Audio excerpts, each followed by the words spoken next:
नमस्कार, मैं हूँ आपके साथ वैशाली वर्मा और आप देख रहे हैं क्लीन न्यूज यूपी। चलिए देखते हैं सुबह से शाम तक की 10 फटाफट बड़ी खबरों को। युवाओं के लिए अच्छी खबर, योगी सरकार अब स्वरोजगार के लिए देगी 50 लाख रुपए। बेरोजगार का दंश झेल रहे युवाओं के लिए अच्छी खबर है। खादी एवं ग्रामोद्योग विभाग के माध्यम से मुख्यमंत्री ग्रामोद्योग रोजगार योजना के तहत युवाओं को अब 25 लाख के बजाय 50 लाख तक के प्रोजेक्ट पर ऋण दिलाया जाएगा। प्रोजेक्ट आधारित ऋण योजना के विस्तार से युवाओं को लाभ होगा। खादी ग्रामोद्योग विभाग बैंकों के माध्यम से 4% ब्याज पर ऋण दिलाता है। आरक्षित वर्ग के युवाओं को समस्त ब्याज की धनराशि ब्याज उत्पादन के रूप में विभाग से मात्र टर्म लोन पर अनुमान्य है। कुल परियोजना लागत में सामान्य पुरुष वर्ग को अपना स्वयं का अंशदान 10% एवं आरक्षित वर्ग के लिए 5% होगा। 18 से 50 वर्ष आयु वर्ग के बेरोजगार विभाग की वेबसाइट यूपी के VIB गवर्नमेंट पर ऑनलाइन आवेदन कर सकते हैं। योगी सरकार ने जेल मैनुअल में किया बड़ा बदलाव। उत्तर प्रदेश की जेलों में अब बड़ा बदलाव देखने को मिलेगा। योगी सरकार ने अंग्रेजों के समय के जेल मैनुअल में बड़ा बदलाव किया है, जो 1941 में बनाया गया था। इसके तहत अब जेलों में काला पानी की सजा खत्म कर दी गई है। इसके साथ ही नए जेल मैनुअल के बाद बड़े बदलाव उत्तर प्रदेश की जेलों में देखने को मिलेंगे, जिसके तहत अब रिहाई के लिए ज्यादा इंतजार नहीं करना होगा। डिजिटल सिस्टम फास्ट सिस्टम के अंतर्गत कोर्ट से रिहाई का आदेश व ऑथेंटिकेटेड कॉपी को सही मानकर रिहाई कर दी जाएगी। इसके अलावा नए मैनुअल में महिलाओं के नहाने कपड़ा धोने के लिए साबुन की व्यवस्था की गई है और सरसों तेल की जगह नारियल तेल, बाल झलने के लिए शैम्पू भी दिए जाएंगे।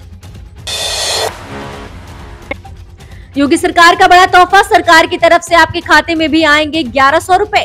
अगले साल 2022 में उत्तर प्रदेश में होने वाले विधानसभा चुनाव से पहले सीएम योगी आदित्यनाथ की सरकार ने बेसिक शिक्षा परिषद के स्कूलों के छात्रों को बड़ा तोहफा दिया है। आपको बता दें कि सीएम योगी आदित्यनाथ की सरकार ने क्लास 1 से 8 तक के स्टूडेंट्स को sweater, school dress, school bag और जूते मोजे खरीदने के लिए 1100 रुपए दिए हैं। ये धनराशि उनके अभिभावकों के बैंक खातों में ट्रांसफर की गई है। आपको बता दें कि योगी सरकार के इस योजना का लाभ उत्तर प्रदेश में बेसिक शिक्षा परिषद के स्कूलों में पढ़ने वाले 1 करोड़ 80 लाख स्टूडेंट्स को हुआ है।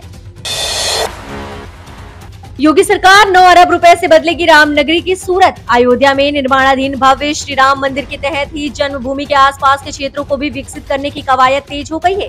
योगी सरकार लगभग 9 अरब रुपए की लागत से जन्मभूमि तक सुगम पहुंचने के लिए सड़कों को चौड़ी, सुंदर और सुविधा युक्त बनाने की दिशा में तेजी से काम कर रही है। इसके लिए पहली किश्त के रूप में 107 करोड़ रुपए शासन की ओर से जारी कर दिए गए हैं।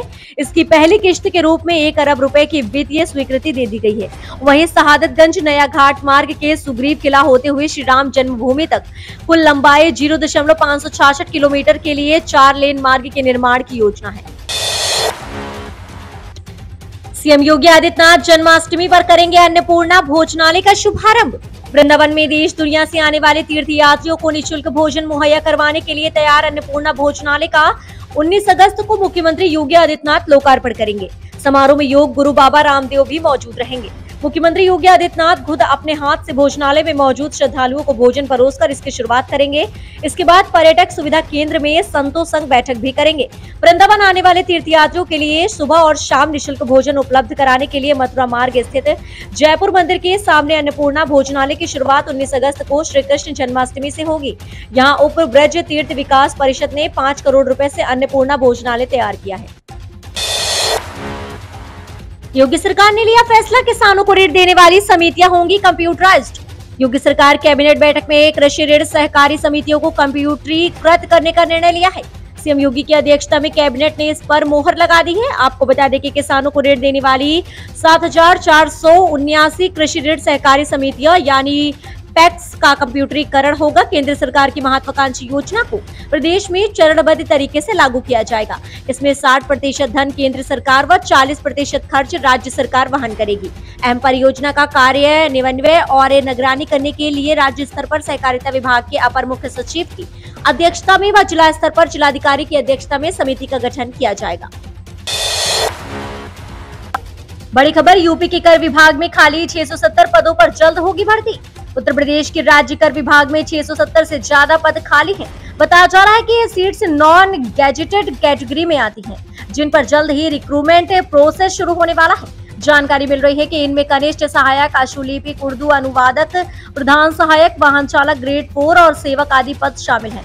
बताया जा रहा है कि इसके लिए जोनल एडिशनल कमिश्नरों को एक फॉर्मेट भी उपलब्ध कराया जाएगा, जिसमें डिपार्टमेंट में नॉन गैजेटेड कैटेगरी के कर्मचारियों के स्वीकृत पदों के साथ साथ भरे और खाली पदों की जानकारी भरकर हेडक्वार्टर को भेजने के निर्देश दिए गए हैं। सरकारी नौकरियों में ओबीसी क्रमिकों की होगी गिनती, योगी सरकार का प्लान।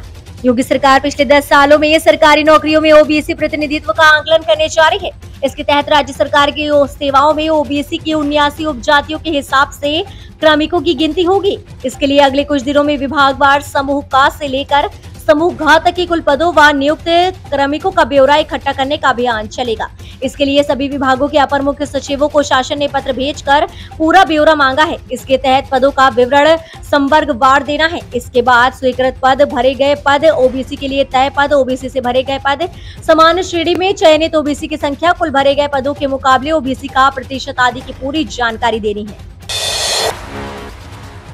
हो जाएं सावधान, बिना हेलमेट के यूपी के शहर में नहीं मिलेगी एंट्री। अगर आप उत्तर प्रदेश में रहते हैं और अंबेडकर नगर शहर की सीमा में प्रवेश चाहते हैं तो ये अब बगैर हेलमेट के संभव नहीं हो सकेगा, क्योंकि अंबेडकर नगर पुलिस ने no helmet no entry plan बनाया है।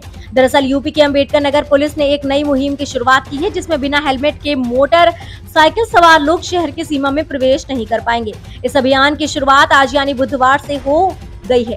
ट्रैफिक पुलिस ने ही कर दी है। बताया जा रहा है कि ये नियम जल्द ही जिले में हर तरफ से प्रभावी हो जाएगा। इस अभियान का मकसद साफ है कि सड़क दुर्घटनाओं में होने वाली मृत्यु दर को कम करना। यूपी में तेज धूप और बारिश का अलर्ट, बिजली गिरने की भी चेतावनी। उत्तर प्रदेश के कई जिलों में सुबह से निकली तेज धूप के साथ उमस परेशान कर रही है। हालांकि इस बीच बादलों की लुका छुपी भी जारी है, जिसने धूप की तपिश को और भी बढ़ा दिया है। वहीं आईएमडी ने प्रदेश के 22 जिलों में तेज आंधी के साथ भारी बारिश का अलर्ट भी जारी किया है। इसके साथ यूपी के कई जिलों में बिजली गिरने की भी चेतावनी मौसम विभाग ने जारी की है। पूर्वांचल के कुछ जिलों में भी हल्की बारिश का अनुमान जताया गया है। तो ये रही आज की 10 फटाफट बड़ी खबरें। न्यूज अगर आपको पसंद आई हो तो वीडियो को लाइक, शेयर और हमारे चैनल क्लीन न्यूज यूपी को सब्सक्राइब करके बेल आइकन को प्रेस करना बिल्कुल ना भूलें।